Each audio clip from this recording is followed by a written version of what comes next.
Assalamualaikum warahmatullahi wabarakatuh. Halo anak-anak, apa kabar? Semoga kalian selalu dalam keadaan sehat dimanapun kalian berada. Oke, bertemu kembali di pembelajaran matematika. Kali ini kita akan membahas tentang posisi garis terhadap sumbu koordinat ya. Ada dua posisi garis terhadap sumbu koordinat yang akan kita pelajari. Yang pertama adalah garis yang sejajar dengan sumbu koordinat. Nah, perhatikan ini ya. Dua garis dikatakan sejajar jika kedua garis tersebut memiliki jarak yang selalu sama atau tetap. Nah, coba perhatikan dua garis ini.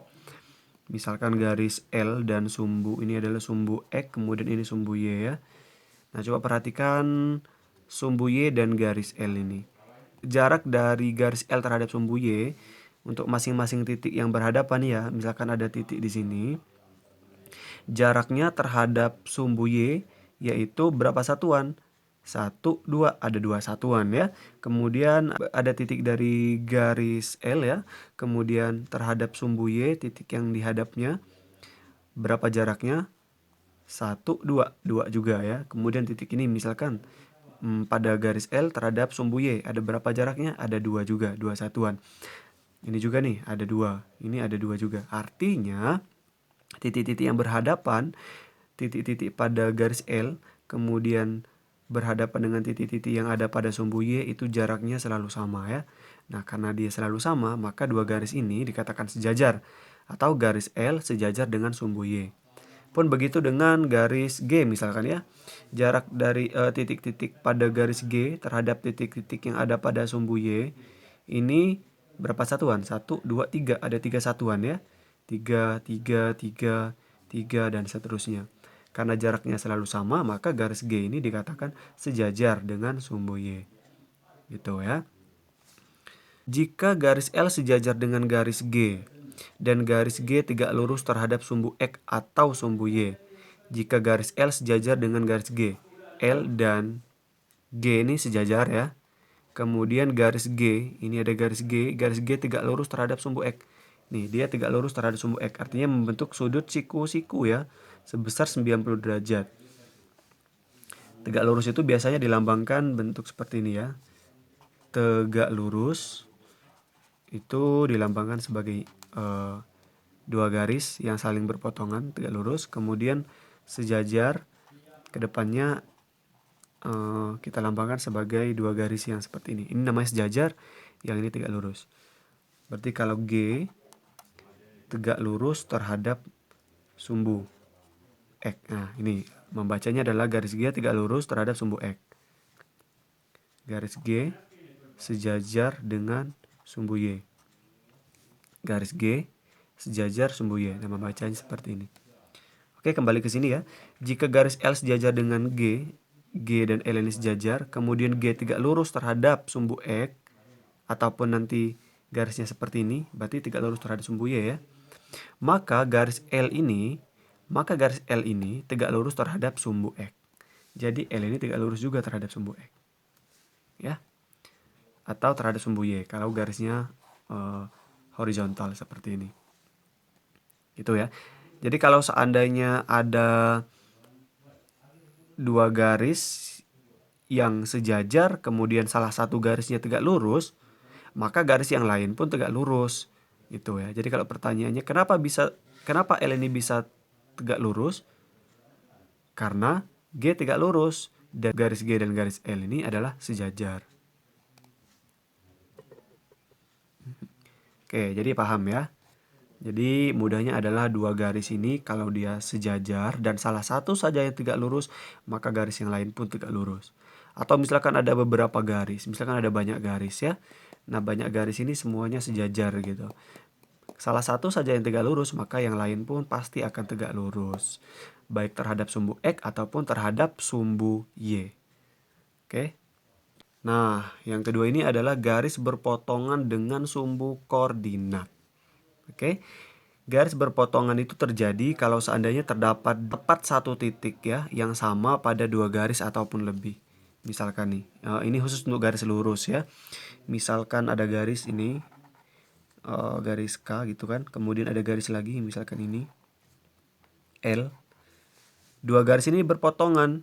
Kenapa? Karena terdapat satu titik, ya tepat satu titik, titiknya itu di sini, di mana titik ini, misalkan titik ini adalah M ya, di mana titik ini punya si garis K dan punya si garis L juga. Maka dua garis ini dikatakan berpotongan. Misalkan ada garis lagi nih, ada garis S ya. Kemudian ada suatu titik, yaitu titik M. Titik M ini juga terdapat pada garis S. Nah, maka tiga titik ini saling berpotongan di titik M gitu ya. Jadi kalau berpotongan khusus untuk garis lurus itu pasti tepat berada di satu titik perpotongannya. Kita ke contoh permasalahan atau contoh soal ya. Misalkan nih, gambarlah garis yang melalui titik berikut, kemudian tentukan hubungan yang terjadi atau terhadap sumbu X dan sumbu Y. Yang pertama adalah garis K yang melalui titik A negatif 3,3. Kita buat dulu ya. Garis K melalui titik absisnya negatif 3. Berarti kalau negatif 3 ke sini. Ke kiri, 1, 2, 3 sini ya. Kemudian ordinatnya 3, 1, 2, 3 di sini. Kita buat dulu titiknya.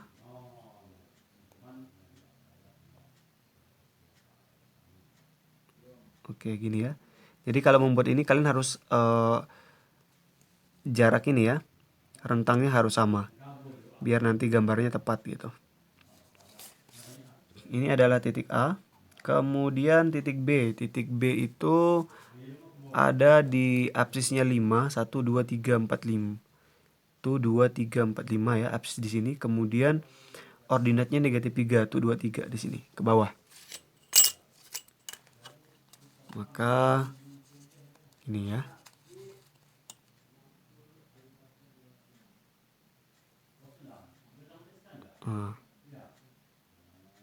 Sini ya.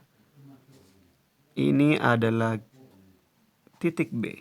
Kemudian kita diminta untuk membuat garis K yang melalui dua titik ini. Ya udah tinggal dibuat garis nih. Nah, gini ya. Buat garis.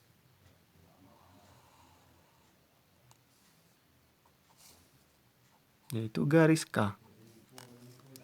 Selanjutnya kita diminta untuk membuat garis L yang melalui titik C, yaitu absisnya 3, ordinatnya negatif 2. Berarti di sini ya.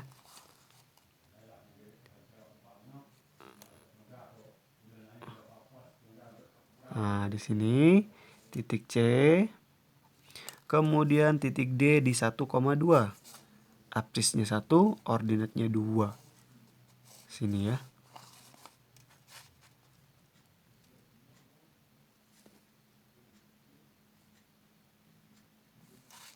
Sini. Ini adalah titik D. Buat sebuah garis, yaitu garis L yang melalui dua titik ini. Garis L ya.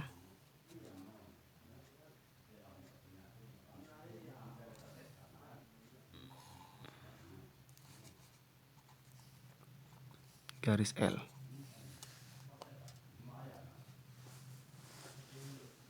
Nah, ini gambarnya. Gambarnya berbentuk seperti ini.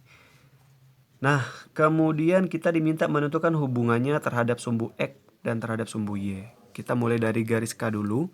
Ini garis K. Karena bahasan kita adalah perpotongan dengan sumbu koordinat ya. Nah, hubungannya terhadap sumbu X. K terhadap sumbu X. Lihat, ini garis terhadap sumbu X. Ternyata dia memotong sumbu X di suatu titik. Titiknya adalah ini. Apa titiknya? Lihat, ordinat absisnya ya. Absisnya adalah 1. Absisnya 1. Ordinatnya berapa? Ordinatnya di sini. Ini kan 0 ya. 0. Berarti garis K memotong sumbu X di titik 1,0. Nah, ini hubungannya terhadap sumbu X. Sekarang hubungannya terhadap sumbu Y. Setelah ditarik garis, nah ternyata dia memotong juga nih di suatu titik. Titiknya ini. Ada di mana titik ini? Absisnya 0, ordinatnya 1. Maka ini sama dengan 0,1 ya. Ada di 0,1. 0,1. 1,0.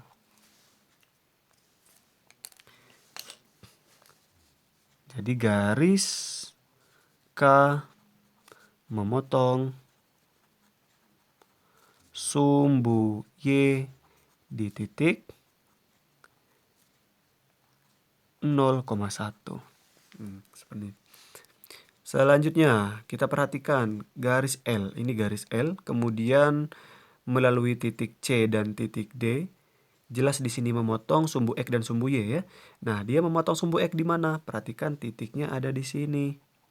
Ternyata titiknya itu berabsis 2. Absisnya 2 kan?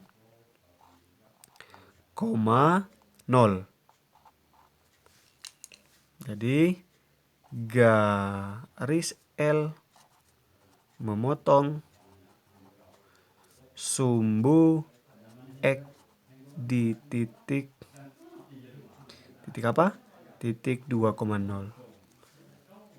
Nah, selanjutnya L ini kita tarik yang melalui titik CD memotong sumbu Y di mana? Di sini. Di mana? Di absis 0, ordinatnya 1, 2, 3, 4. Di 4. Berarti 0,4. Ya. Garis L memotong sumbu Y di titik apa? Titik 0,4. Nah, jadi kalau membuat ini jangan lupa pakai penggaris, kemudian jarak ya masing-masing ini, titik ini masing-masing rentangnya haruslah sama ya. Kalau 1 cm 1 cm semua, kalau 2 cm 2 cm semua gitu. Sehingga kalau misalkan menggambar pasti pas ketemu perpotongannya di mana. Tapi kalau beda-beda, misalkan satu jaraknya dari sini ke sini, kemudian yang selanjutnya dari sini ke sini, nah itu tidak akurat hasilnya nanti gitu. Nah, kalau kalian perhatikan ya, dia memotong sumbu X di 1,0. Ini memotong sumbu X di 2,0. Ketika memotong sumbu X, maka pastilah ordinat atau nilai Y-nya ini 0. Coba perhatikan lagi garis K yang memotong sumbu Y dan L memotong sumbu Y. Di 0,1 dan di 0,4. Apa? Artinya ketika memotong sumbu Y, maka absis ataupun X-nya itu pastilah 0. Ya. Nah, seperti itu. Bagaimana? Mudah bukan? Oke, cukup sampai di sini pembahasan kita terkait materi posisi garis terhadap sumbu koordinat. Nah, sekarang seperti biasanya ada latihan yang harus kalian kerjakan. Silakan dikerjakan ini. Memang soalnya cukup panjang ya, tapi jangan khawatir, jawabannya tidak panjang seperti yang dibayangkan ya. Yang pertama adalah pada bidang koordinat gambarlah garis G yang melalui titik A negatif 4,5 dan B negatif 4,0. Dan garis L yang melalui titik C 3,4 dan K 3, negatif 2. Nah, pertanyaannya apakah garis G dan garis L sejajar dengan sumbu Y? Kemudian berikan penjelasannya. Yang kedua, jelaskan mengapa garis G dan garis L tegak lurus terhadap sumbu X. Soal nomor 2, gambarlah garis yang melalui pasangan titik berikut. Kemudian tentukan hubungannya terhadap sumbu X dan sumbu Y. Garis M melalui titik E 6,2 dan F 6, negatif 4. Garis N melalui titik G negatif 6, negatif 3 dan H negatif 2,1. Oke, selamat mengerjakan. Sampai jumpa di pertemuan berikutnya. Tetap semangat. Semoga pandemi segera berlalu. Assalamualaikum warahmatullahi wabarakatuh. Bye-bye.